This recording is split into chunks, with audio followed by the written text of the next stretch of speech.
Hello and welcome to the East Lampeter Township Public Meeting. All participants are now informed that this meeting is being recorded. This meeting is also being offered virtually utilizing Zoom, which is a cloud-based platform for remote video and audio conferencing. The Zoom application is free to the public. The general public is therefore able to join the meeting by connection through the internet or by calling in by phone. The public is also able to observe the meeting on the Township's YouTube channel. Please continue to check the Township website calendar for any updates related to these public meetings. Agendas for these public meetings will also be available on the Township's website. Please be reminded that this meeting is being video and audio recorded and will be posted to the Township's YouTube channel for viewing. The meeting will now proceed with the chairman calling the meeting to order and identifying all other members present in the meeting room and those joining the meeting via Zoom. The chairman will then confirm those members joining by Zoom can be heard. Good afternoon. Welcome to the Tuesday, October 28th budget workshop meeting of East Lampeter Township. If you're rising, join me in a pledge to our flag. I pledge allegiance to the flag of the United States of America and to the republic for which it stands, one nation, under God, indivisible, with liberty and justice for all. Agendas and information in the back. Not a long agenda, but a long meeting. So we'll start with any public comment for any non-agenda items. Hearing none, we'll move on to our budget workshop. Erin, we'll take it away. All right, so at the board's direction, we put together a draft budget with a 5% tax increase. It will result in spending of $1.8 million with no other increases or other tax options there. That will reduce the fund balance estimated at the end of 2026 to $3.8 million. This is again deficit spending for a number of years in a row here, and it's my opinion that 5% may not be the right percentage.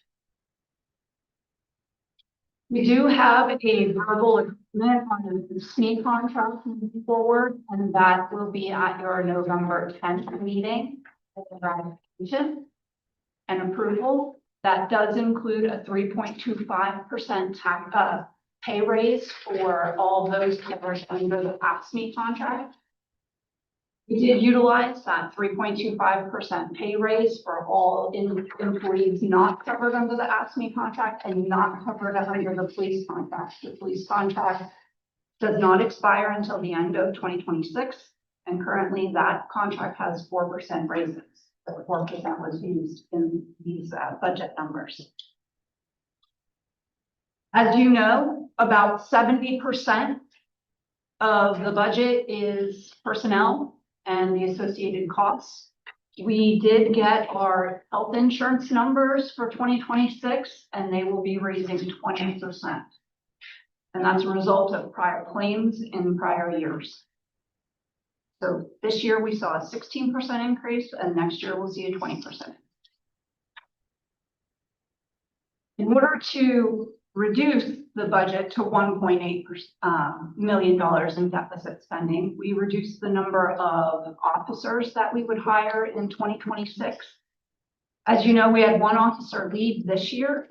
We have 6 that have signed the drop to retire in 2027. We have 3 others that are leaving in 2026. So 10 vacant spots we'll have by the end of 2027.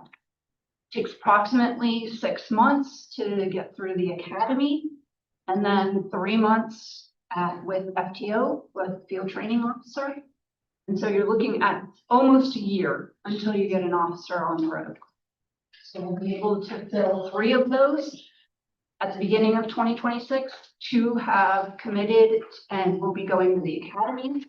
1 looks like it'll be a 2-year transfer. Uncertain if any portion of the academy will be needed for that officer. So we will still have 5 to fill then in 2027. We do not know at this point anyone else that will be signing the draw moving forward. The other way we reduced to $1.8 million deficit spending was reducing the number of vehicles that are purchased in the police department. Typically, the police department purchases 3 vehicles each year. We've reduced that to 2 vehicles. That's about $75,000 in cost savings right there. At the first budget meeting in August, I alluded to a possible succession plan in the works. And so Mr. Thomas is considering the potential of a retirement in mid-year of 2027, but we need to then obviously back that up with training, and we need to look at who may take over that position. That's why Mr. Frankfurt is present here today. Mr. Frankfurt is the sewer superintendent and has indicated interest in the director of public works position. The succession plan would allow for Mr. Frankfurt to shadow Mr. Thomas for approximately 6 months in a temporary position as Assistant Director of Public Works. However, prior to that, we would need an assistant sewer superintendent to shadow Mr. Frankfurt. We believe that's about 3 weeks. So that needed to be accounted for in the draft 2026 budget, as that would occur in the last. With the withdrawal that the board approved from the Suburban Lancaster Sewer Authority agreement, we were able to take one administrative assistant position down to part-time at the front desk. And at this moment, that seems to be working out well. She is here from 9 to 2, which covers all the lunches and covers a great deal of when individuals are coming in. One thing that I was remiss about putting in the narrative was our HR and communications professional. Lillian Renero has been in that position since the position was created. We took a look at the salary survey from PSATs to find that he is the lowest of all of those reporting. She's the lowest wages in the state. And so I would ask the board to consider increasing her wages in 2026 at a minimum to $60,000. As of right now, her wages are $52,416. The 25th percentile in 2025 is $56,492. The median is $67,142. Type of position. Does it give a 75th It percentile? does give a 75th percentile at 85,488.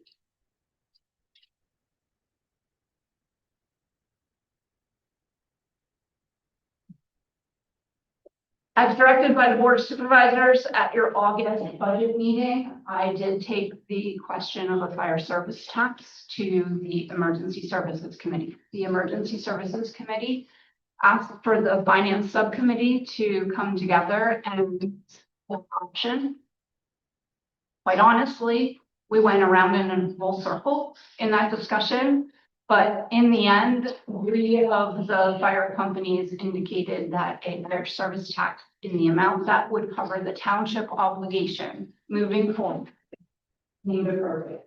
The 4th fire company indicated that they understood the township needed funds in order to provide for the fire service. They did not want to lose autonomy, and they did not want to lose their community. And so we needed to be very deliberate about how we move forward with the fire service tax. There needed to be education surrounding any movement on a fire service tax.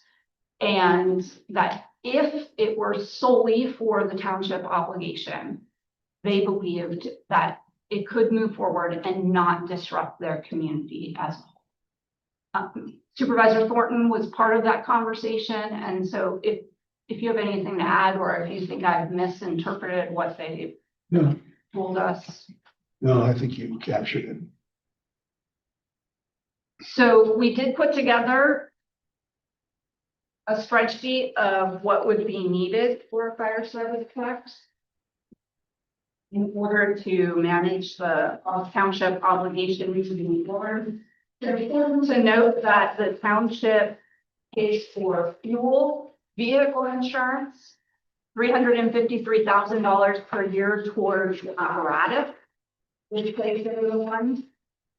And then workers' comp is covered as well. In addition to $10,000 to ladder company for ladder truck maintenance, which is a higher maintenance than the other apparatus. And then the operating funds that are distributed to the fire companies and increased on a yearly basis by 2%. Does everyone find that fire apparatus fund analysis? So in looking at that, if we were to collect $1.275 million per year, that would take us through 2048. Now, this spreadsheet does not include any interest that would be earned on those funds as they're deposited. This is so in and out of the fund, and it is based on the apparatus plan that was approved by the board in 2024.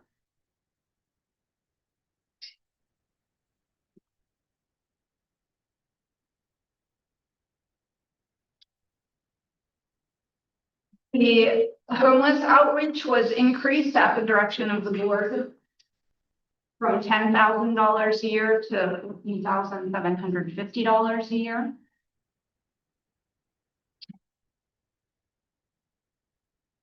This also includes the $56,000 to LEMSA that the board 2025, and I believe in 2024 as well. So that maintains that. It also maintains the $17,776 to the drug task force as well as donation. The summer playground program had a very successful first year with 40 students or children involved in that program. It's the intent to expand that program to 80 students, children. It will move to the middle school in 2026, given the transition of all of the elementary schools at the Smithtown facility. And so the other issue with the, or other opportunity with the summer playground is increasing those fees. Those fees were very small at $200 for 8 weeks for a half-day program with numerous opportunities for learning to basically remove or reduce the summer slide that students see in education. We would be looking to increase that to $275 for a resident student or child and $350 for a non-resident. It was $200 this year for resident, $260 for non-resident. Know the breakdown? How many? I do not know how many were resident versus non-resident off the top of my head, but I can get you that.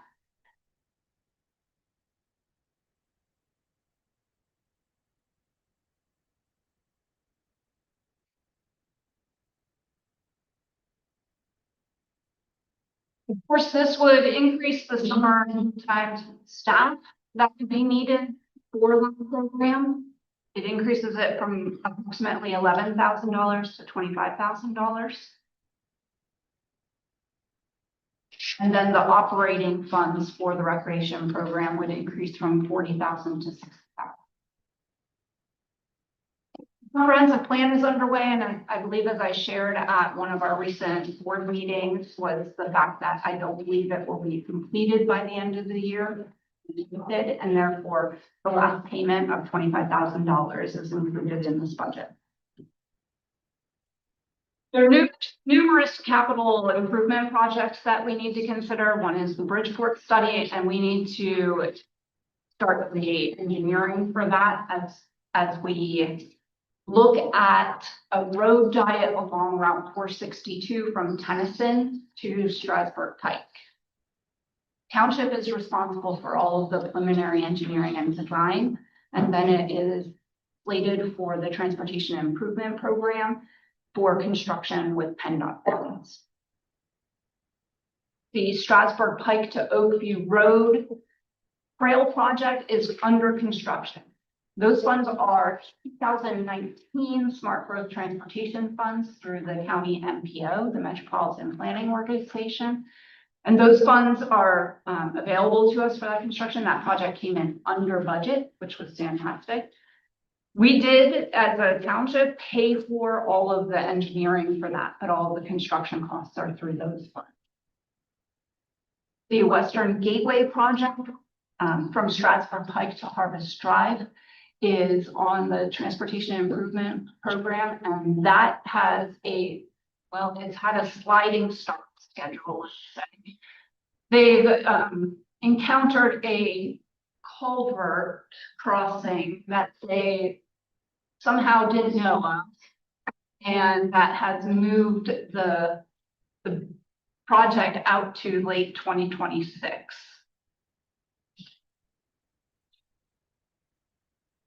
As you're all aware, we still await the Department of Environmental Protection for the latest on the MS4 program. That our MS4 permit expires in 2025. We've gotten no extension at this point. No one has, so we're not alone in this.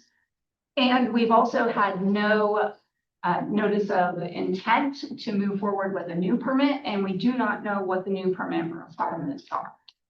We have one project that remains, and that project is 2198 Hobson Road. That's a stream bank restoration. That would be not only a benefit for the MS4 permit and reduction of sediment into the Chesapeake, but it would also ensure that we're maintaining the sewer line that runs through that property and adjacent to that stream. As there's cutting that's approximately 8 feet in height and with an exposed manner. We're estimating that project to be about $400,000 to $600,000. Now that would come out of Fund 07, that's the stormwater fund. There are also some significant pipe lining and replacement projects that will be happening out of the 07 fund to the tune of about $2.5 million. That fund at this point, because we haven't had significant expenditures out of that fund, is well positioned.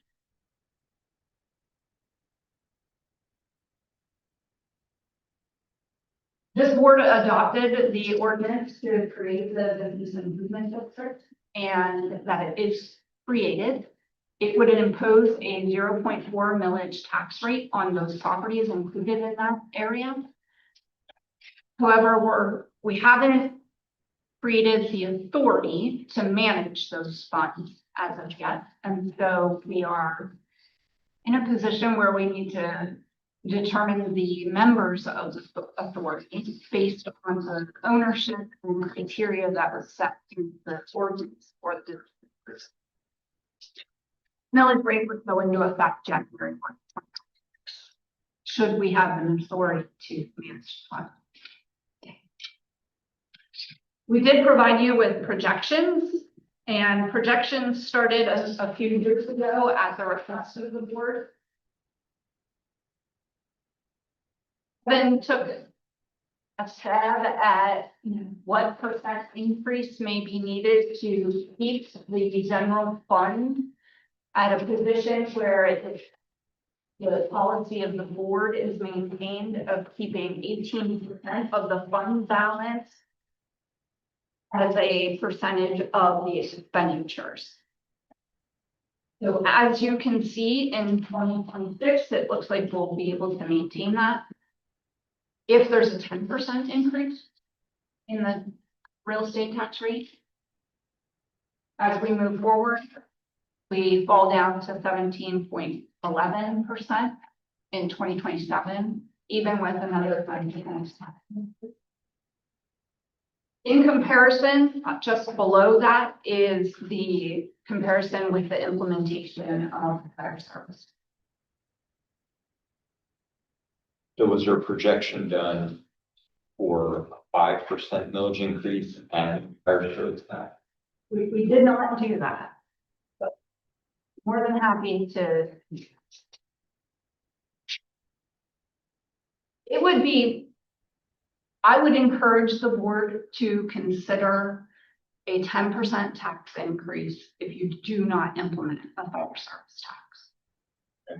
We do implement fire service tax. What's your recommendation? I would recommend that you do a 5% increase.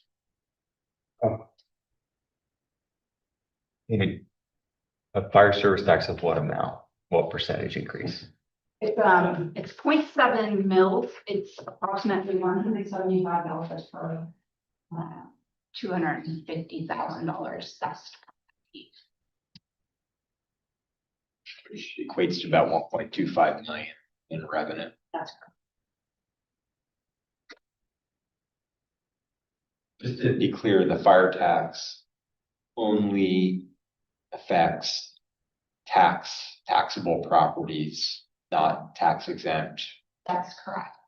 It's not a utility. Okay. And so tax exempt properties would not pay that tax.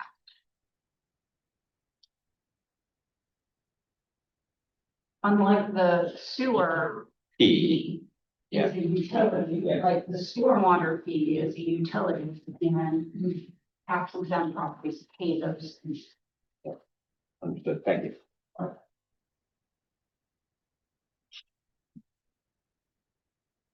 The other, so the other issue that I wanted to point out was the county is looking at the reassessment. And that is supposed to be in effect 1/1 of 2027. Now, there is a stipulation that the township needs to be tax neutral in that year. However, there is a second piece of that legislation, and I did give you that for your benefit. That indicates it can be a two-step process. There would be reducing the tax rate so that you're revenue neutral.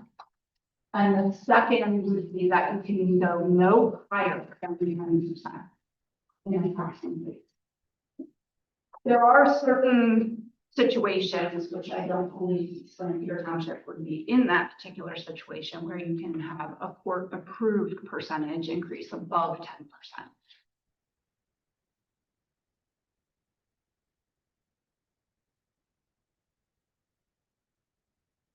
At the August committee, board asked the township staff to look at a $5 increase in the sewer fee per EDU on a quarterly. That would take it to $100 on a quarterly fee. I did give you a few of our neighboring sewer authority quarterly fees.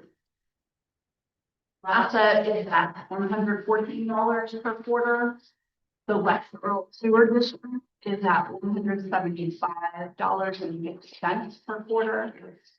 The Bourbon Lancaster Sewer Authority is at $145 per quarter. The Manheim area has a flat rate of $219 per quarter. And I most recently yesterday found out that Salisbury Township area that sewer is at $120 per quarter. East Lampeter Township has one of the lowest in the surrounding areas. Now, I did not inquire with every sewer authority in Lampeter. And Kevin was able to also look at the sewer fund with the projections and with the assumptions for approved. And looked at a $5 increase in 26 and then $10 increases in subsequent years in order to have a positive fund balance moving forward. And then looked at a $5 increase and a $20 increase. Again, to have a positive fund balance moving forward. But at very different rates, 3.8 million and 1.7.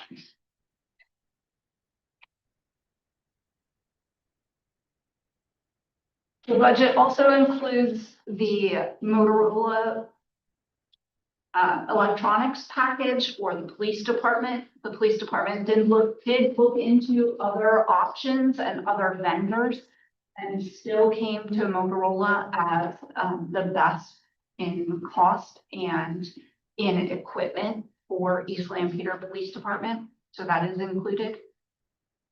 Cody Pathfinder, we've all heard about Pathfinder for a few years. Is not yet at the point where the police department is ready to move forward with that and has begun looking at other options. Mach 43 and CSI are two of those other options. At this point, nothing has been included for an upgrade of the Cody. Until we have the final numbers, we won't know what to include, whether it's the Pathfinder system, whether it's the CSI system or the Mach 43. Those are the three systems that I'm aware of that the county allows us to use at that time.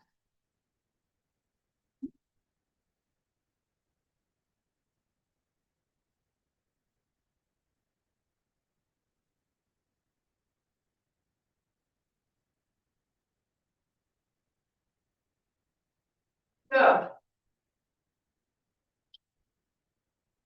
That's all I have for the board at this point in time.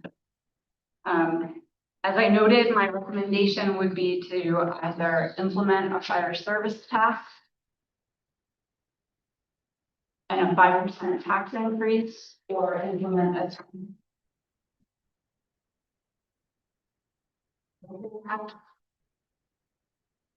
considering the $5 increase in the sewer EDU charge.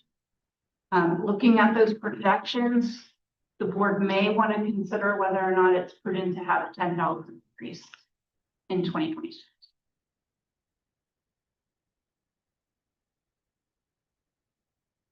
It's for $95. $95 per EDU. Yeah, so the typical is $90. Which has not increased. All here, happy to take questions. I think I had one maybe more from Mike.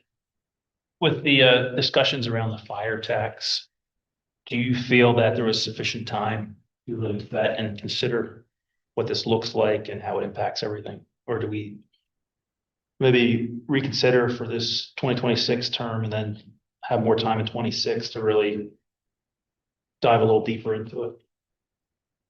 Well, there was a concern that it was, do we have enough time to really look into it? One of those points would be that fire departments are concerned about losing public support because of it. Doing a little research on that, one question would be if a credit can be given to people who are donating, have donated, or wish to donate rather than have the tax implemented.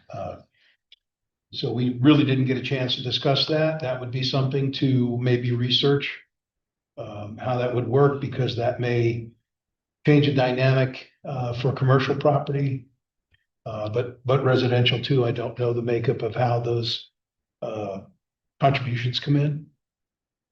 But I think it was the concern is that we're going to lose donations because of the tax. And at least in what I looked at for this, it was a manner that people who use municipalities, other places would use to kind of offset that. Say, well, I already give and I want to continue to give and I don't want to be taxed. I do think that the idea that the tax is only going to go, it can't be moved anywhere else. It has to be tax money. That was another concern that was talked about. It would be restricted. It can't be used and moved in the budget. Currently, it comes into the general fund and then it's distributed into the apparatus fund, $353,000, and then all the other costs come directly.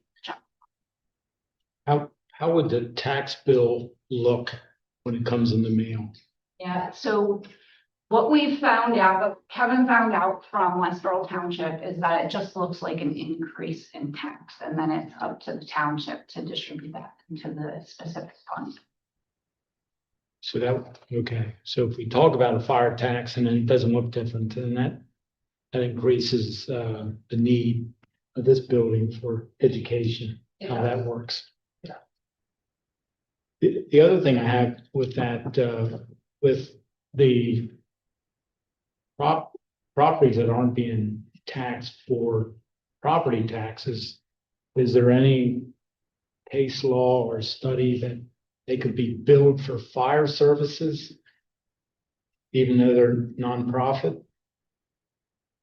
Because they are, I mean, there's an advantage for them having a fire company respond to their needs on that property.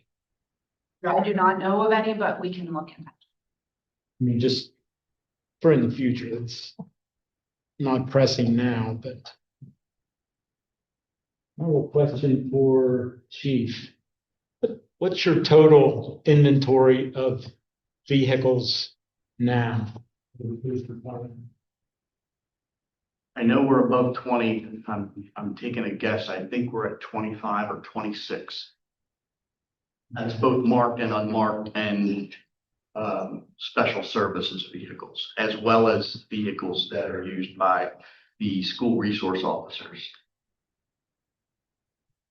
So school resource officer drives here and then drives an ELT car to the school. Right. They're probably not allowed to transport anybody in that car, correct? It would depend what the reason is for. They have. Yeah. Yes. In our agreement with TV School District, there's certain stipulations in which they can transfer. That, what is the life cycle currently? About 3 years? It used to be 2, but yeah, it is creeped into the 3rd year that we have kept. I'm sure like maintenance costs start to really compound. Correct. Yeah, we usually unload the ones that are obviously taking the most maintenance and to the end of life cycle. And then if those that have treated us better, we'll. We go back to the tax again. Yes. And is there, from the board's standpoint, in terms of what other information we need prior to, a significant change in how we're taxing it, what ideas do you have? What thoughts do you have? My thought would be we're just kind of rushing this without really thinking about all options, and especially considering that we're also looking at a 10% tax increase. I mean, I don't want to hit the residents all at one time with all these increases. I mean, it's a necessary evil looking at the budget, obviously. We have to do something, but we can also look at other cuts. I think, I know we really dug in last budget season and couldn't really find anything to pull out that wasn't 100% necessary, unfortunately. But, I think we look at projects like trails. I think that's kind of stuff like that needs to be put on the back burner. I think that maybe the roof at the mill, that's something that could be held off as well, if there's other plans for the mill. So there's certain items we can look at to cut that would help out a little bit, but I just don't, I've heard mixed emotion and mixed feelings from the fire service. And I want to make sure they're all fully bought in and on board with this, because really ultimately going to affect potentially even their morale at the stations. And that could be a factor. I mean, there's a limited number of people here for the finance meeting, the ESC finance meeting, to talk about it. The other would be we have talked about pending, or at least studying the sale of our properties and appraisals and so forth. That's correct. The appraisers were out there. We don't expect an actual report until December. They're just that far. So at this point, we did leave in the roof for the mill and the roof for the house at Mills Mill. Gibbons Park at Mills Mill. Charlie, as an example, that was something that came up to us. Why are we in the property ownership business? It seems to have only expenses. Really, I mean, even though we might be helping a family or something like that with it, but is the township really shouldn't be in that business. And not sure if there are other entities that would be very interested in it. The mill, for instance, but I mean, you would know more of, the costs that are involved in that and the time and expertise and so forth. Definitely maintenance costs with both properties. Of course, you start out with the roofing. You gotta get a good roof on it before you start interiors. It's costly. Right now, the house roof is in there for $15,000 and the mill roof is in there for $216,000. In the capital reserve, thank you, yes. Not in the general. So those funds have already been allocated. They're in the draft 2026 budget. Looking at the math, just make sure I have this right. If we do a 5% increase, it's about increase, so 2.05. 2.7. 0.1. The fire is 0.7. You got it. Where? 0.7. 0.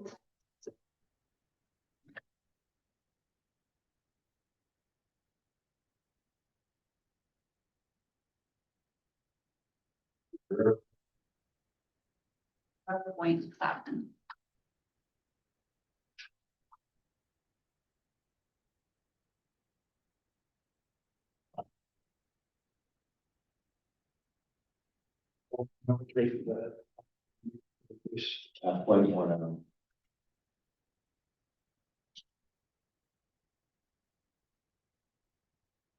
If you put both in total, it's about 40%.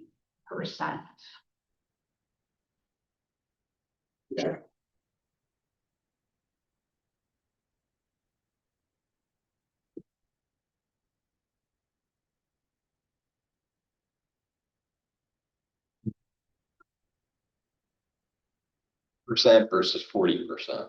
So you need to go into that knowing we are deficit spending into 2026. Limited to a 10% increase after a revenue neutral tax levy decrease based on the reassessment in 2027. Next year, now, the memo here has limitation on tax increase. Does it have a limitation on creating a fire tax in the same year that you're doing a reassessment? I'm not aware of any limitation of creating a fire tax in a reassessment.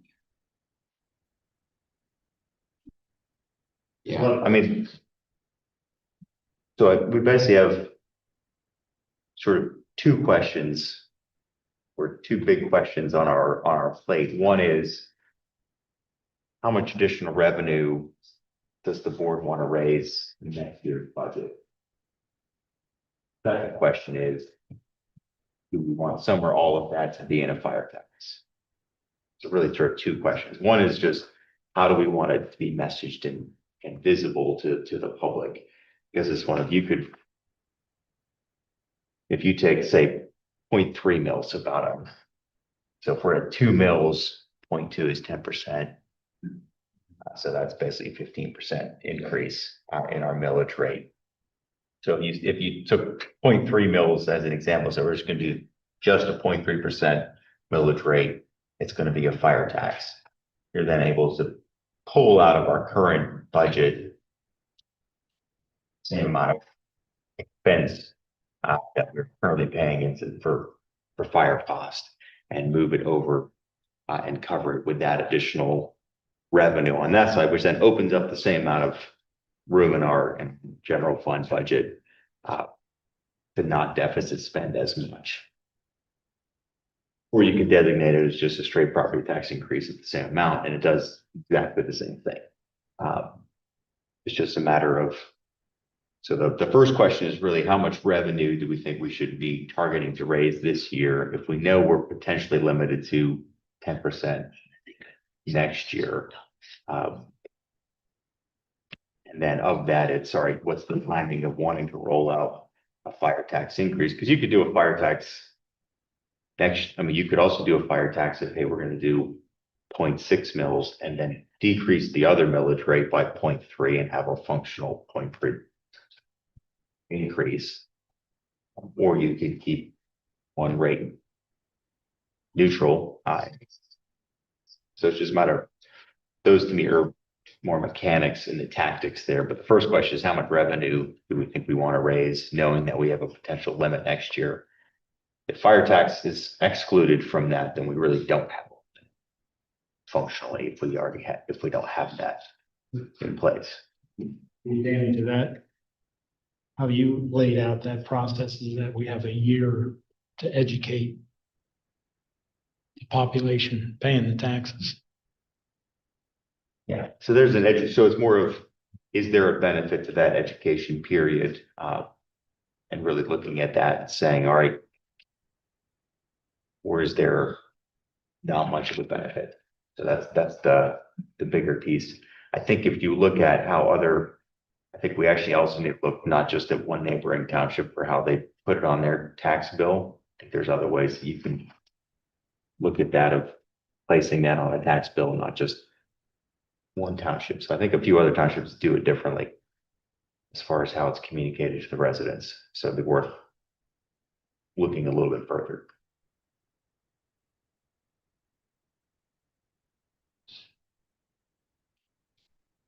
Kind of feel that, listen, an old adage, if you know you have to do it someday, and if you can, do it now. And what goes unspoken and needs to be spoken should be spoken. I mean, this is where we're at. I mean, I understand the issue of educating very unscientifically. I've gotten positive feedback to say this money only goes to fire service for all the reasons that were brought up in the ESC room, committee room, not just last finance meeting, but all the time. And that really is about the lack of donations, many people not paying their share towards this, people not understanding that it's even done that way.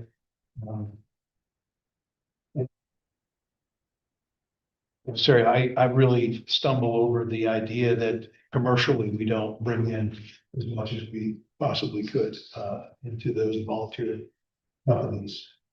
And I sort of feel like there's still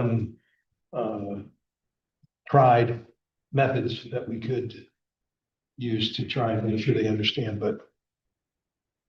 and really, if you could be credited, versus those that are already donating, those that don't, I think that might have, but I realize that might take more time to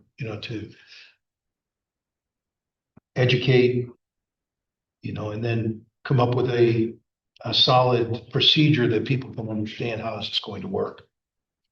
So the autonomy that the fire companies were pushing back on, are those the companies that do a better job with community involvement, Just giving one. and things like It's just one. Just one. Yeah, and hand in hand, Yeah. they're not trying to hide that fact. They really are concerned about that, although if we're going to do it, they were in favor of bundling it so that it covered all of the expenses that we have to the volunteer companies.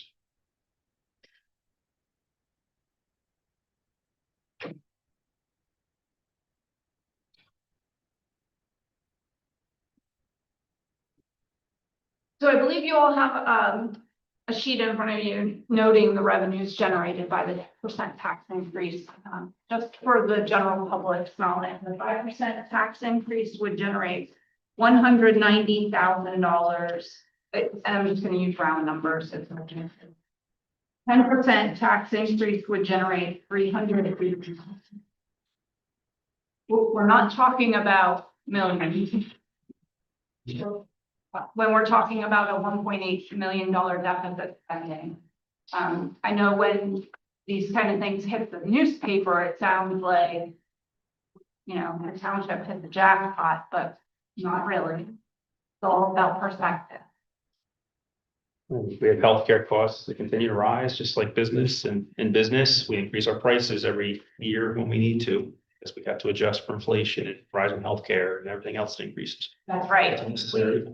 We're fortunate to be in the consortium that we're in with healthcare because other companies, private companies of the size that the consortium is in have seen increases of up towards 30% increases. Now, we are capped, and this is the first year that the consortium considered removing because there were so many municipalities and authorities that were exceeding the 20%.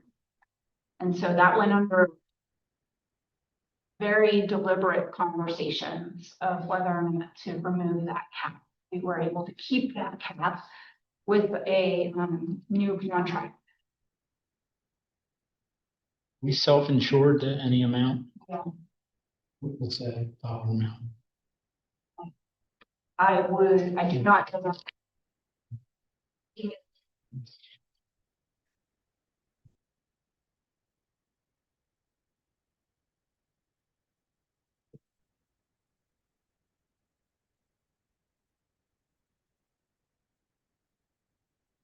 A couple other questions just to dig into. And we don't have it at hand now. You have to dig into the detailed budget to actually see this, which is where is the revenue budget for next year. Quite a few, some of which are increased or estimates for this year. Local services tax, interest earnings are just a few of the ones that roll in there.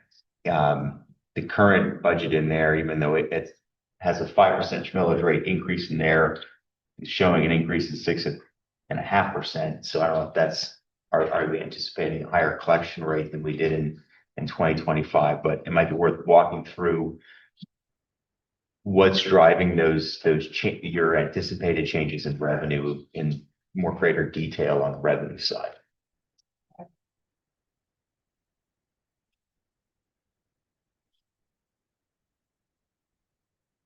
So I didn't catch all of the ones that you listed, so I'm sorry. But the first that I see as a reduction is the real estate for prior year.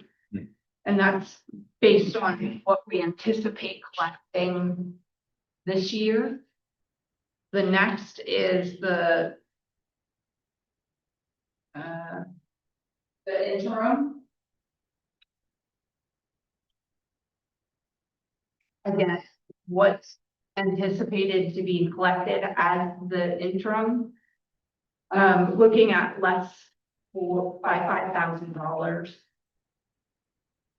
You kept the transfer tax the same. That's a crystal ball.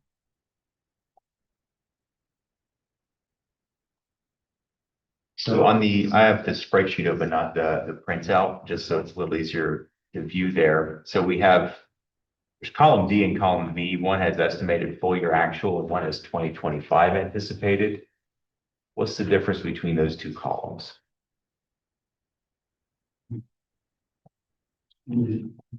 Column D and column V. D is actually estimated full year for 2025. 2025 is, and what's column V? Column E. V. Oh, V. Victor.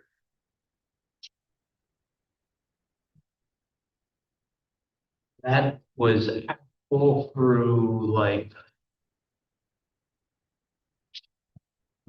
And sorry, there's two columns in there. So on the header, it says 2025 antis and followed by 2025 actual. Which 2025 anticipated was what was budgeted. So that's actually 2025 budget. Yeah. Actual is what we received through, I believe it was October 24th. It's anticipated means budget. Okay, so that's budget, and then the estimated full year.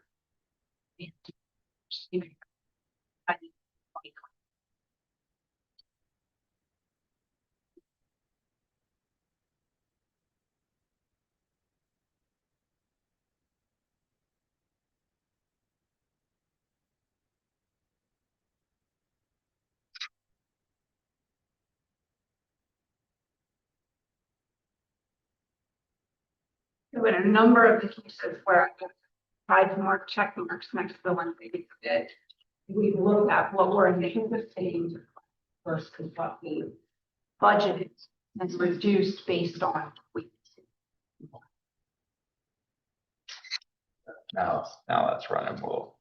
So on the earned income tax residents, we're anticipating 2.8% increase over this year. That coming from the tax collecting bureau.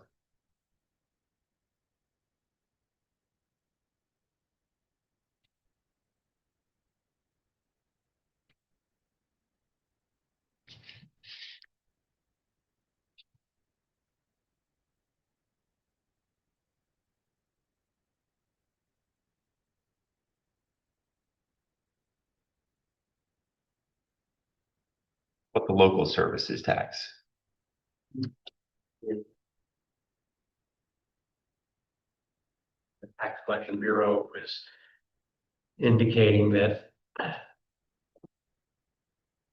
would be largely the same or slight with the tax.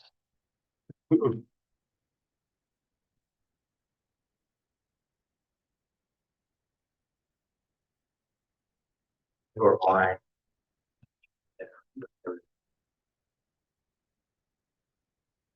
They typically anticipate lower. But that's one that's gone up a little bit in different years. So like 2024, we were at 640,000. 2023, 630. 2022. So. And then this year we're at 615. So that's just one of, I don't see that going down as they project it does. About 15 from the form, 15K. So we're a little low compared to previous years. This year, but still above they're recommending. And then on the local services, I mean, the amusement admissions tax. Looks like we're projecting a decrease pretty much across the board there. So.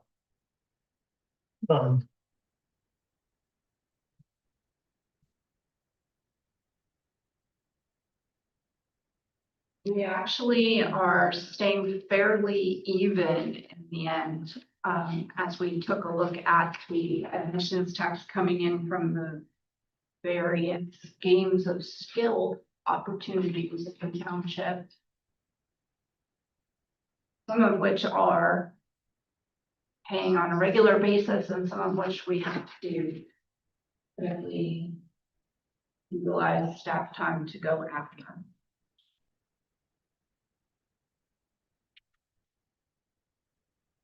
I think the biggest increase there that you see is federal land. From what's estimated this year. That's number 55, and then next year, we put it in at 495, which is above what we have this year, which is 40.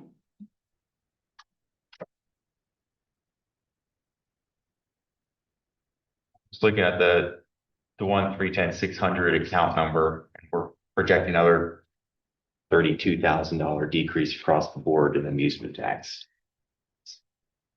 Unless I think that's up wrong, but that's. Then that's Amish Village, Dutch Wonderland, mini golf going down. Sky Zone, we have budgeted to go up a good bit. Some additional games of skill in there, Brewers Outlet, Sunoco.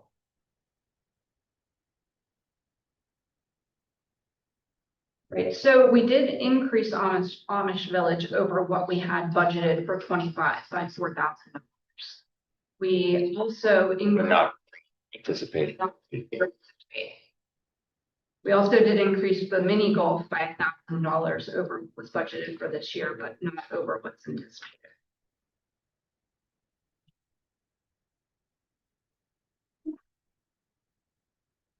Right, and the Sunoco, we budgeted extremely low this year for revenue. Apparently, they advertise really well and significant admissions of tax that they are paying compared to the others in the town. 34% of 1954. That's correct.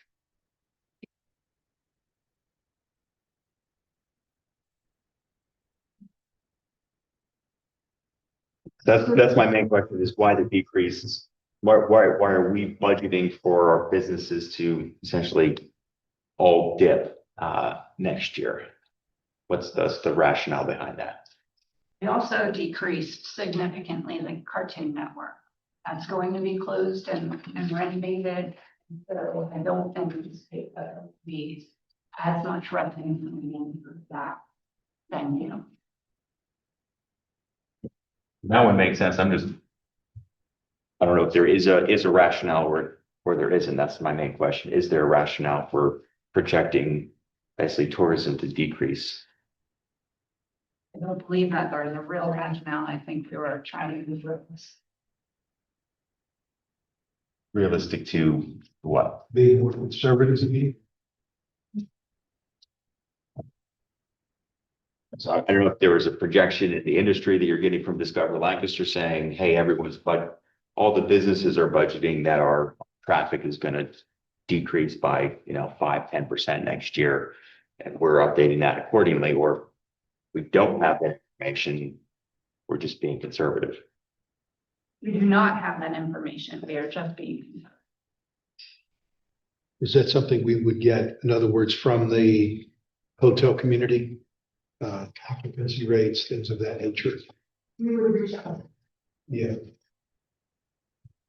You used in totality is 1%. I know it's somewhere in here. 800 grand. Yeah. 17. 84,775 is that. 85. 7%. Yeah. Yeah. Currently looking at projecting that down enough that total not down about 5%. So 5% off of 885 or yeah. Numbers, which my main point in bringing some of those up, and this is again for those who've been here for the last 10 years, that the trend has been for staff, which I understand, to basically be very conservative on the estimates of revenue, and very much more accurate on the estimates of expenses, even though on average we usually come in under budget on the expense side each year. That's just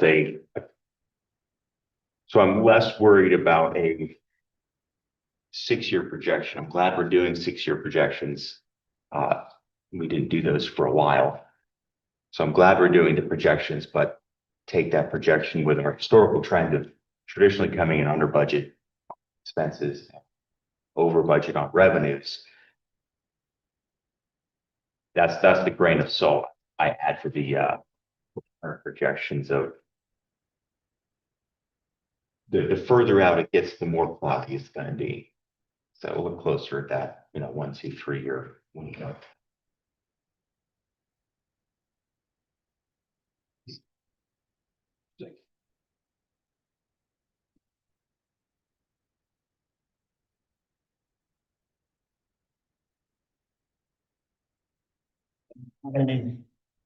Sorry. Yep. So many places you have to chase down to pay.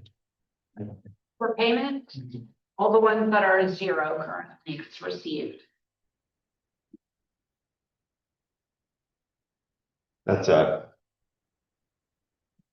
basically, we're going after the folks who are basically having games of skill, which is gaming part of it, which is not gambling according to the Supreme Court, and therefore is a game. And so if you're charging for a game, then we have an amusement tax.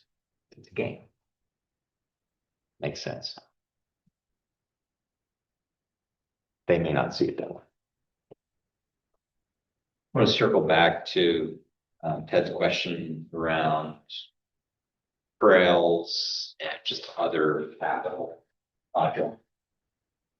Is there any general fund impact we don't see those projects? Like if we said, you know what, we're going to hold off for a year, we're going to take a break, we're going to pause with standard offerings we offer and do those things. Is there any positive impact to the general fund? So the Strasburg Trail is all construction funds at this point. That's all through MPO money. The Lancaster Heritage Pathway studies right now are all through CACS 2040 money. There's 20% of that, 20% of $180,000 comes out of the township. Is the township's contribution. So comparatively, we're talking. Yeah. The Western Gateway is NPO money as well. There is township staff involved, and so yes, there is an impact there. Yeah, to that point, we talked about this last year. Gibbons Park was the target to say, we really have to keep away from new spending on that when we're facing deficits.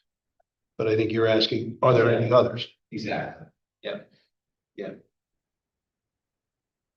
Because I love those parks, you know.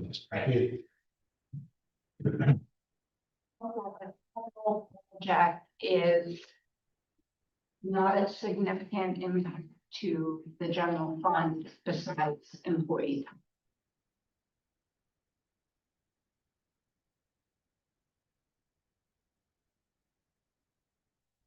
You have the potential, if we went the route of, as opposed to investing in like the Knowles Mill property and potentially looked at selling that, that would be one of, that could fund either back into a capital reserve or it could fund into the general fund.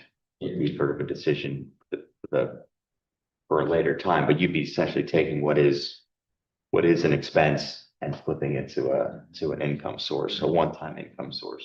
Yeah. Which would have an impact on this year's budget, and then depending on where you took that revenue and you could put it into a capital or spending in those same areas, or you could put it into the general fund.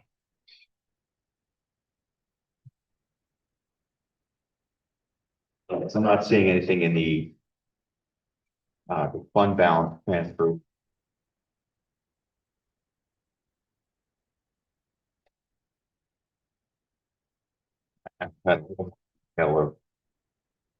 Some of the fund balance.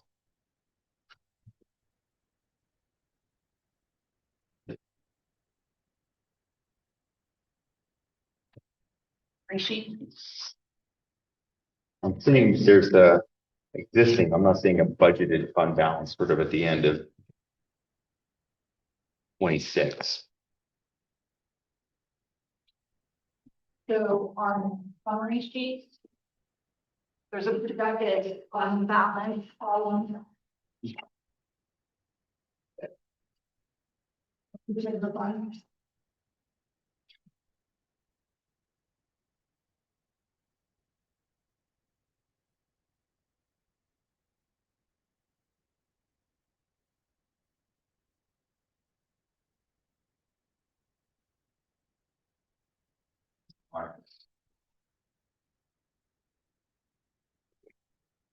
Have that in my regular packet. It's in my digital packet.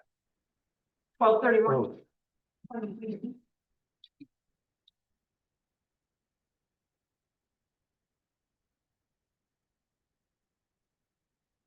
My packet is not.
Capital Reserve Fund is that showing a proposed balance of negative 2 million? That's correct. 2.7 million change. Decreased by 2.7 would have a balance of negative 2. Where's that coming from? So that is the Route 38 Streetscape project, that's phase 3. Also in the capital reserve fund is, and you have to remember, there's multiple projects in there, but then there's revenue line items that negate those, especially the Strasburg Pike to Oakview Trail. For the Route 30 Streetscape project, the township does have a cost in there, and so we have and not multimodal funds. We have CFA multimodal funds, and then we have the RACP funds. Those account for $2.4 million, and the township's responsibility would be $1 million for that project moving forward. And then also in the capital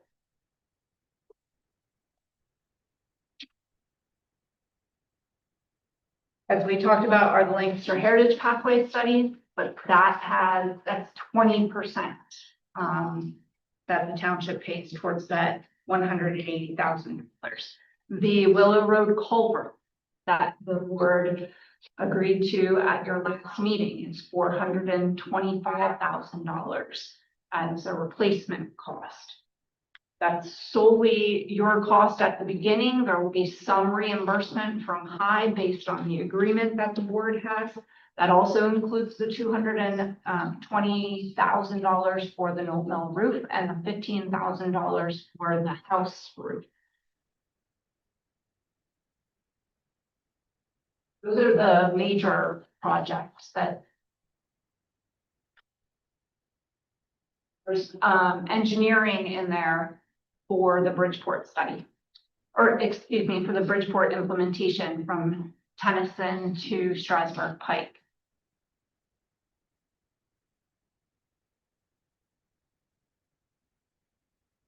So that's assuming, so that budget is assuming all of those things happen.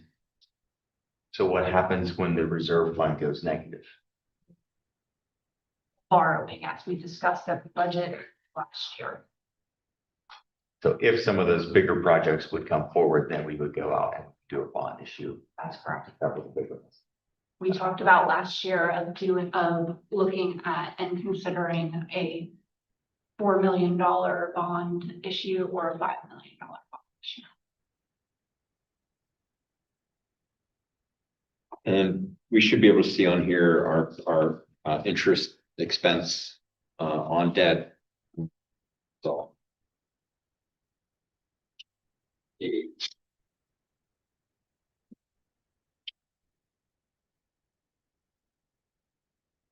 Couple of years.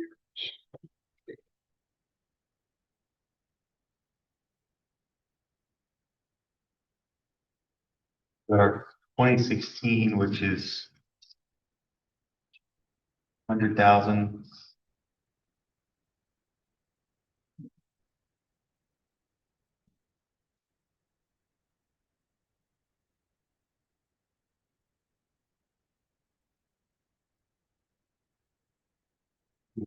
As 275. those banknotes are decreasing a little bit, and then we've got our 4. And page at there. There it is.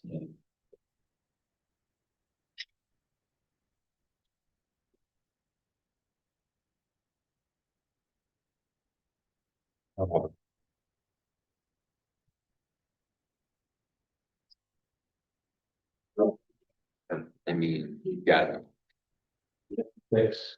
was that M 56? Yeah. Yeah.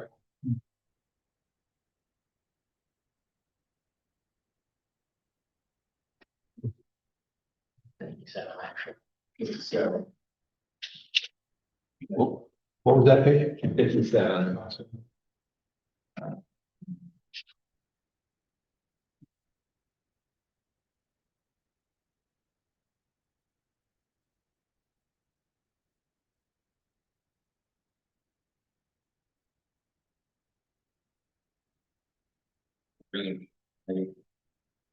Three, 350,000, plus 200. Or 300, I'm sorry, 360,000 plus 230 plus 5 plus another 100. So about 600 and something. 95. 695. So if we did another bond in 2026, likely higher interest rates than many of these, you're talking, who knows how much more.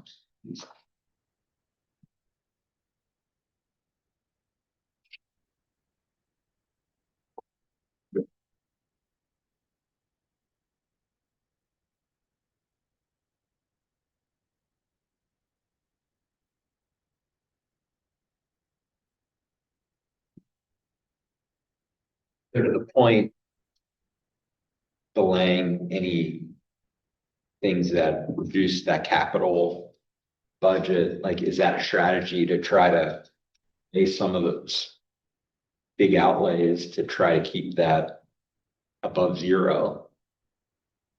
So hopefully hope interest rates come down more to maybe take a bond in 2027 or even 2028. So the one that's not begun yet is the Tennyson to Strasburg.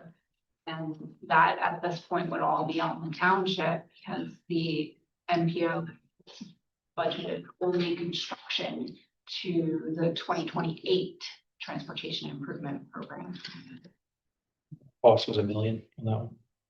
Our cost is, I think we budgeted 250,000 in 2026. It would be another 250,000 in 2027. It's a 2-year process, so then it's ready for the final engineering and construction on the 28th tip.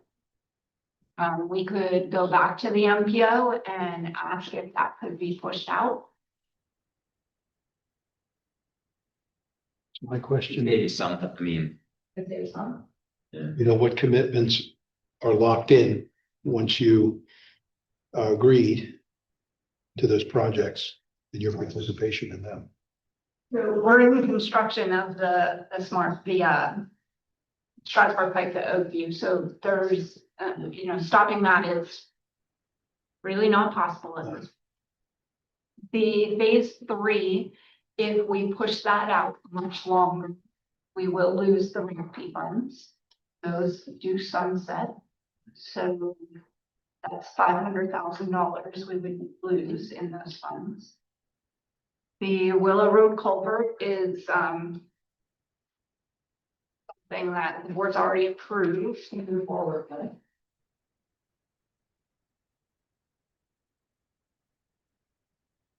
Obviously, we've talked about the mill roof and the house roof as, potentially not moving forward with them if the board chooses to sell that property or subdivide that property in some way.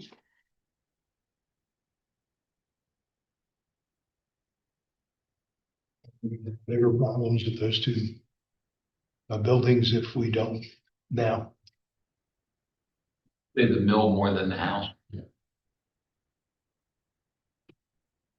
Some bad days on the mill room, but, still. It's currently in the mill, just storage for township equipment or, Actually, nothing in the mill. There's old equipment in there from when the mill was. But the mill barn behind the mill, we have township equipment stored back there.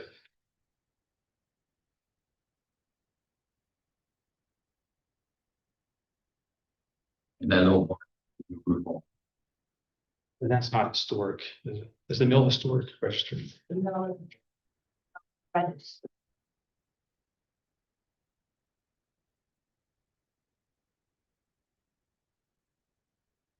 I think we need to wait and see what the appraisal comes back. We want, but, funding that if necessary. But we could unload the property. I think that's our best path forward.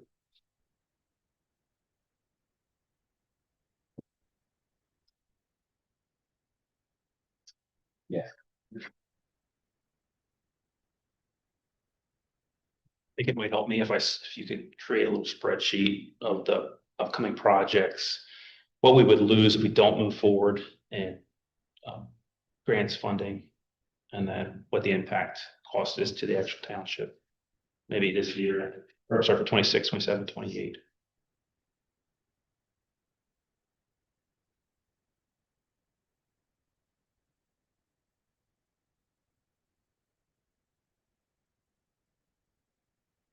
So revenue question for board discussion would be on the how much of a tax increase are we comfortable with or would like to put in place this year? We'll then set up future conversations in 27 and 28 with look at, do we want to harder all of that to be fire tax or wait on that until a future year? First one would be, what's the revenue raise that we're looking at? We seriously talk about the fire tax. They should always be talked about together. I agree with you on that.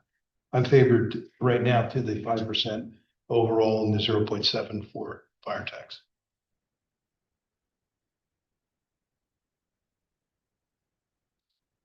We have to start acting more deliberately. So that ends up being 40%. I hate to put that out, but I'm not trying to be, I'm just trying to do the math. I just want to understand the math. Average. Right, because that's what we see in the paper, right? So staff is saying a 5% plus a 0.7 fire tax equivalent to a 40% tax increase. Can someone just do the quick math for me? So the middle total 2.15 plus 0.7, 0.85. I'm gonna do the math out loud and see how. Okay, 25 times what's the average home in East Lampeter? 250 grand, 300 grand? That's 250,000.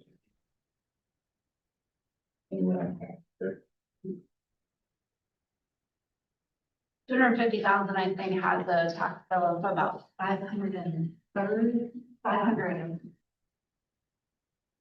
So the current 2.0550 times 250,000 is around 500.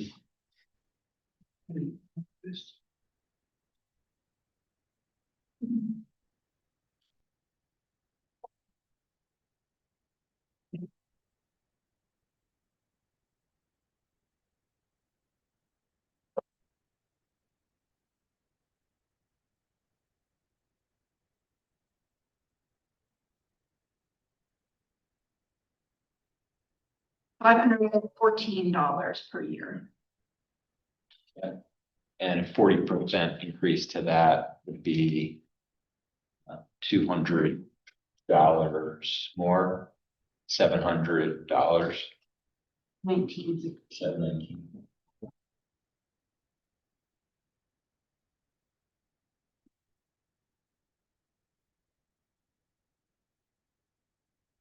and you put it in here. School tax, the huge driver to the overall tax bill. Unfortunately, most residents don't understand, you know, how this all works with county tax. School tax plus municipal tax and then fire tax.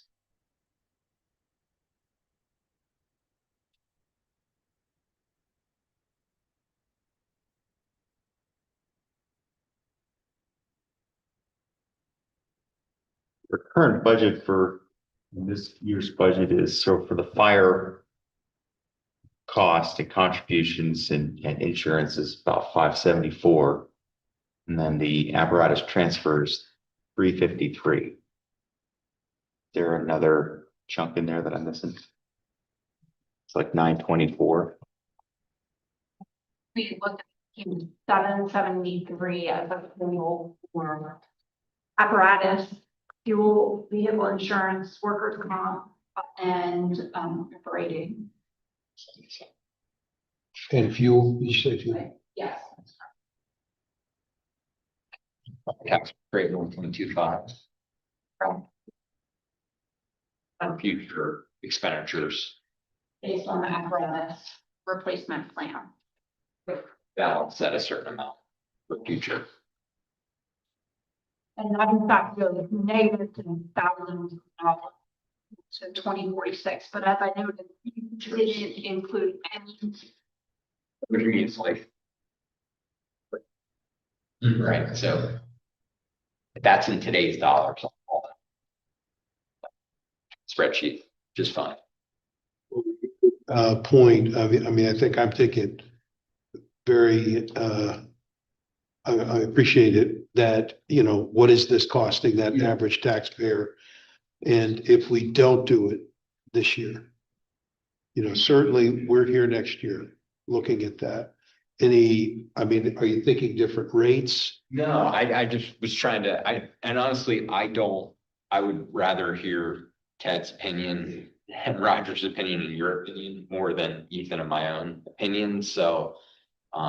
Because you guys are going to have to live with this. I'm gonna have to live with it as a homeowner, but.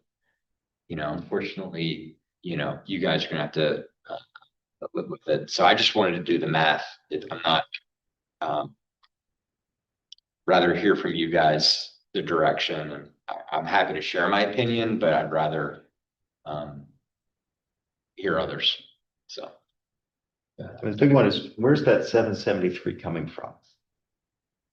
Like what other account in the expense side of the budget is that pulling? So the one. You're saying, how is it pulling out of the general fund? Yeah, so I'm in the general fund budget, and the fire control account with sub accounts is 574.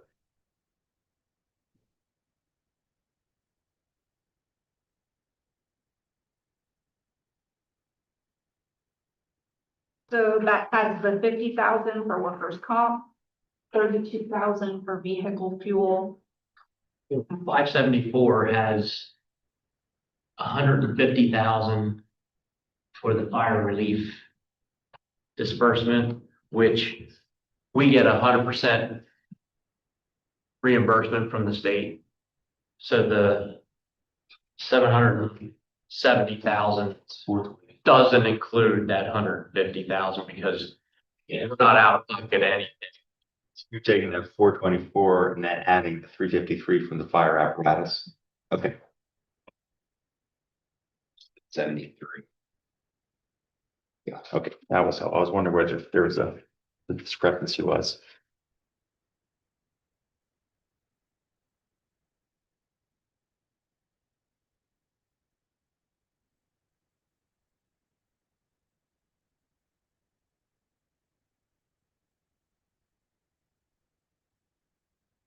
Did you have other feedback on that tax that you thought beyond a fiscal situation was something detrimental to our? Say detrimental, I would just think there's some other options we could consider and look at a little bit, deeper and more detail, more time to get it right. I don't want to rush something because we need to. I want to make sure it's right and not have to change it, the following year. Sort of knowing though, we have to carry that into next year, like we're gonna have deficit spend. And the real tough decisions, maybe, as you see it, would be, hey, look, we know we're going there and we know we're going there in 2026 to get ready for 27. So, here's the list of things, and then using that time to kind of really talk to the citizens about it. And get as many ideas, Buy-in and then really vet as many ideas, because there's ideas all across the country that are successful, some are not. I want to make sure we're doing something successful that's long-term and not going to be detrimental to the fire companies. But also, obviously, we're deficit spending, so we have to keep an eye on that. And if we raise, we can absolutely agree with that, because really we should lean towards the 10% since it hasn't been raised. What did we do, 5? We did 5 last year. I mean, the big one is if you're looking at a 30% increase potentially as a fire tax. Mhm. And we're not doing a fire tax this year, I would recommend you raise you raise your property tax higher this year. And if you do a fire tax at a higher rate, you can reduce the other one. So even if we know that, hey, 30% is potentially coming, do 10, 15% this year. And then do that again the following year. And you're just adjusting which is coming from the fire tax or the regular tax. Same amount of money is coming from the resident. So it's more, do you want a big jump or do you want 2 medium-sized jumps? we don't see that we're going to gain much out of the project piece. Even though I appreciate what you're saying, Ted, let's see a list of it and review that. But the closest thing to any kind of I don't even know if I call it a windfall, but would be the sale of the mill. Yeah, safe. Properties. If you can get a significant 6-figure out of that, and we say, does it give us a little cushion to work with? Obviously, we have to do an increase, and everyone knows, hey, we're really studying the fire taxes as a new addition to our township revenue, and why.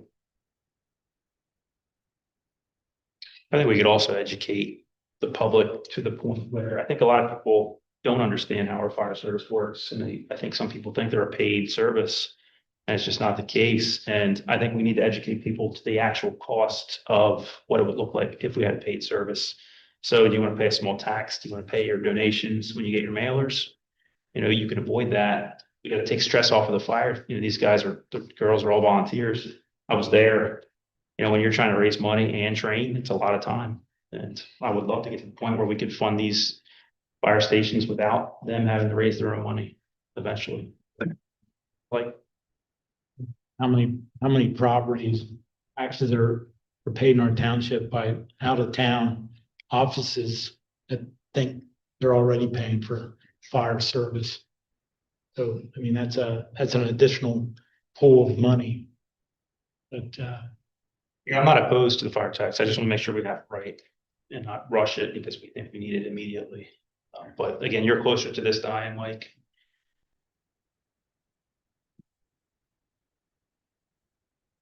From my perspective, I wouldn't go straight to a 0.6 mil fire tax. Because I'm not confident in the budget projections for those expenses for the next 10 years.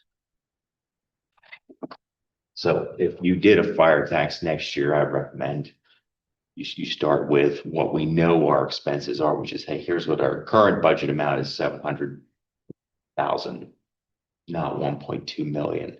Because that 1.2 is based off of projection that goes out to 2048 about apparatus.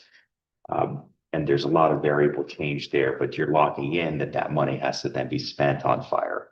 So I'd go with what are our known costs for the next 3 years, and plan accordingly in a shorter time frame for a fire budget for that tax. And then if those numbers start to become much more clear and accurate, then you can raise that fire tax down the road. That's just my perspective on the fire tax. Into it, and get it in place, and then once you have that in, you're then tightening up your budget projections on where you're spending on apparatus. Assuming the fire tax can be set by resolution annually. That your statement. I'm so sorry. The fire tax can be set, what if we pass the fire tax? It's set by resolution. That's Same as the real estate, it's a real estate and the other. So. Talk about all this process. I would say 10% millage increase. And go through next year and then tighten up on the fire tax. See what other communities have done across the US and how do we bring that into scope? And then feather that up as to actual needs rather than projected needs down the road. But I don't like the deficit spending, so that's why I would recommend go with the 10% millage increase for 2026.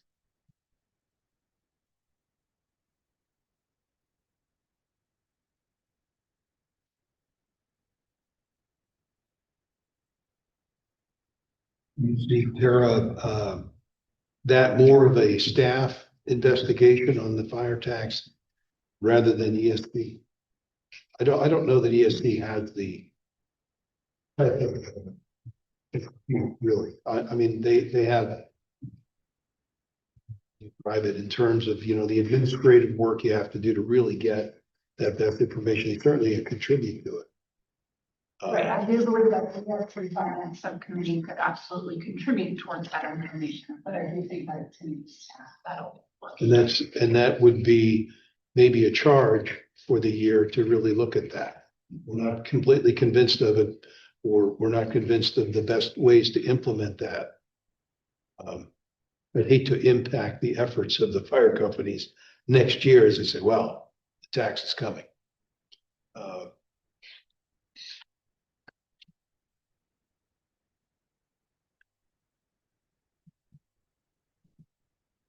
I could certainly go with what Roger has suggested.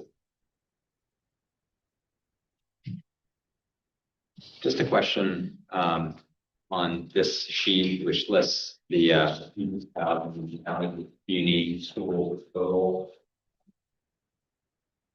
Some of these municipalities, are they the millage that we're seeing? So as I noted earlier, we only spoke with one neighboring Yeah, municipality. but this is for the county, right? This is listed on the county. That's what I'm saying. So which you spoke to, I'm sorry, Mr. Are they on here? Yeah, Westro, okay. Yeah, so my question is, I realize, you may not have this now, but in that 1.665, is there fire tax in addition to that or included in that? That's fine, if you, that's fine. Again, Great question. comparing apples to apples, want to understand that, all in all, I am in favor of the 10% increase clearly, but I think it's necessary. And I do agree that we should do, further study to make sure it doesn't have unintended consequences for our companies. Yeah, so that's my statement. Roughly, taxes would go up $56 on an average property approximately, which I think is fair. Just as a reference, so Upper Lake Township, which shares one of our biggest cost drivers, which is police, and their both salary increases, our current projections on health insurance. So their current budget calls for an 18% tax increase for this next year. So they're currently at 1.69 mils. They're moving up to closer to 2 mils. So that's is driven by sort of what we're seeing here. So I'm definitely comfortable with the 10%. I think 15 or more might be more prudent, but I'm on my way out, so I those sort of folks who are going to be living with it, but yeah. So I'm hearing from the board's definitely comfortable with 10. I'm comfortable with a little more. And looking at taking a hard look from a township perspective at the mechanics of implementing a fire tax next year. And taking a harder look at those budget projections on the apparatus side. I like what Ted said about an aspiration, which I know Donegal Township, I think we're West Donegal in Lancaster, did a few years ago, where one of the board members basically told the board we should try to get to where we're covering the operational cost of our fire companies and let them, the volunteers, fight fires. And if we can keep volunteer fire companies around by letting them focus on fires, I think that's a great aspirational goal to build towards. And I think a fire tax is a great way to really look at those expense lines and say, all right, how could the township bring as much support as we can to the volunteer fire companies to keep them independent volunteer fire companies as long as possible. So I like that goal. That's what I would sort of recommend going forward. Just that we verify that a fire tax wouldn't run counter to the reassessment. There is nothing that I am aware of. Okay. That doesn't mean I know all of the case law or all of the laws. That might be worth asking. Be there.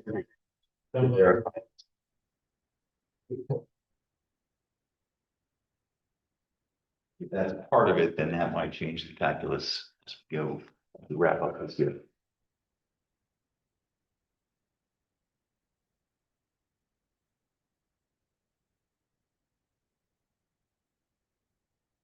Any additional questions or comments from the board? Amber, are you understanding sort of directionally where we're headed? For November 10th, I have a draft before you, there's a 10% in it. Which you'll need to advertise of the line to approve the budget by the end of the year. Any public comment on workshop? You have no thoughts over there. Sure do. Really sure do. It's recorded, will not? It is. So I'm a little confused about how we got to the fire tax conversation. The way I understood the problem was that the township could not raise taxes enough to cover the cost of services without implementing a fire tax to offset. So we've come full circle on this station. I'm understanding things that the township can raise revenue to a point higher than what was discussed in emergency service. Yes, we could raise revenue sort of anyway. It's just more of the only real difference between my understanding between just a regular property tax increase and a property tax increase designated for fire services is any monies raised from a specific fire tax are restricted to only be spent on fire. Whereas money raised that goes into the general funds can be reallocated at that sort of the discretion of the board. So for example, we have budgeted that we're putting money into a fire apparatus fund for future payments. We could choose to not put that 350,000 in and the budget looks a lot more balanced right now, but down the road, our future obligation for apparatus would be in jeopardy. Right now, that's a discretionary line item that board has changed in the past. If that was funded by a fire tax, then we wouldn't have that discretion to say, all right, we're going to pull that away from fire, cover our deficit for this year or next year. So that's really the only difference, as I understand it, is fire tax is designated funds versus property taxes, general fund. We can spend it in any way in the general fund that we want. And there is the millage that can be placed on a Correct. We're not talking about, was all restricted to a arbitrary 5% cap on the taxes that could be implemented. That's what the board gave us. Right. So, Budget meeting. right, but with that conversation in mind, it completely changes the perspective of us as a community member and the fire company on how we would advocate for a fire tax. And I think what they're now leading towards is a much better scenario for the good of all parties involved. But previously, we were discussing something with an arbitrary 5% cap on the tax, which then said, oh, well, the fire service is helping the community meet the deficit, Yeah. as opposed to the over. It's an internal, hey, let's use 5. There's no laws that say, okay, go over 5. So with that information, it changes our perspective and our opinion that would have been conveyed in that finance meeting for the ESC. So I think this is a really good learning lesson for us as well. thank you. Thank you. Excellent comments. Any public comment, Mr. Hayward? I'm privileged to be included in that, looking forward to being elected and serving. But I'm still a newbie, and so understanding and appreciating the good conversation among all of you in a gracious way with the team. Look forward to being part of that process and addressing a changing, challenging environment and being appropriate for both residents, the people that serve us, and the community. I commend you all for your thoughtful engagement in the budget process. It's hard when costs seem to be going through the roof and revenues, no one ever likes to charge revenue more. But it's like instituting an increase for my residents at a retirement community when we're only getting 2.8% more in Social Security, and you're raising our costs by 5%. How can this be? So thank you, team. And it's a privilege to hopefully serve with the same excellence that you have.